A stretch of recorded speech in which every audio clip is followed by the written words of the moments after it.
Pamirsa Krama Bali ngicenin apresiasi santukan Raja Klungkung kaping kalih inggih punika Ide Dewa Jambe dados pahlawan nasional. Ini ke inucap muktiang yening leluhur Krama Bali ini menderbe nilai-nilai heroik dados tuladan majeng generasi penglantur nyani.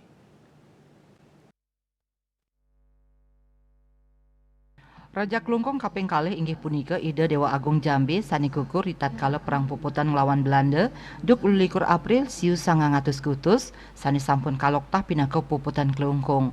Tokoh heroik saking Bali inucap sampun diakui pemerintah Indonesia dados pahlawan nasional ritatkala mikelingin Hari Pahlawan 10 November warsekali tali 3 likur.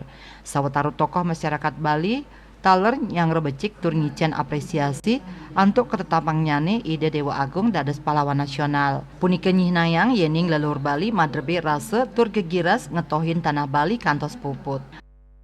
Saya sangat mendukung itu, sangat apresiasi dari sejarah kita melihat histori bahwa beliau memang benar ya dari benar-benar berjuang dan gugur dalam pertarungan melawan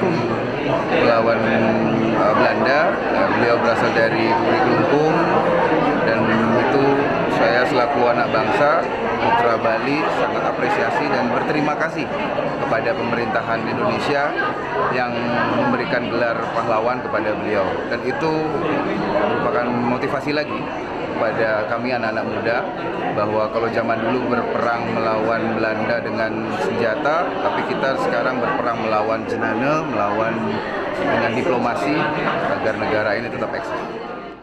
Generasi muda kita tetap berjuang bukan dalam bentuk fisik sekarang, biar mengisi kemerdekaan ini dengan meningkatkan pembangunan dan kesejahteraan masyarakat melalui pola berpikir alias ilmu pengetahuan dan teknologi. Ketika mempertahankan bela negara, generasi muda di dalam konstitusi negara pun diwajibkan dalam pasal 30 bahwa setiap warga negara dalam keadaan terdesak apapun, maka dia akan ikut mengangkat membela negara dalam rangka bela negara.